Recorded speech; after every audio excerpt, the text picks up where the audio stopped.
రాష్ట్రంలో గంజాయి పెరిగిపోయిందని, భూ కబ్జాలు పెరిగిపోయాయని, ఇక్కడ ఎవరు పట్టించుకోవటం లేదని ఒక మహిళ గుంటూరు నుండి ఢిల్లీకి వెళ్ళి వేలు తెగ్గొట్టుకొని నిరసన తెలిపారంటే రాష్ట్రంలో పరిస్థితి ఎలా ఉందో అర్థం చేసుకోవచ్చునని ప్రజలు పేర్కొంటున్నారు.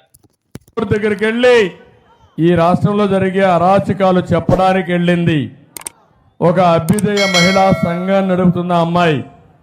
వాళ్ళు వెళ్ళినప్పుడు వాళ్ళు ఆ అమ్మాయి బాధంతా ఏదైతే గంజాయి చిన్న పిల్లల దగ్గర అమ్మించి చిన్న పిల్లల్ని గంజాయికి అలవాటు చేసి నేరస్తులుగా చేసే పరిస్థితికి వచ్చారు.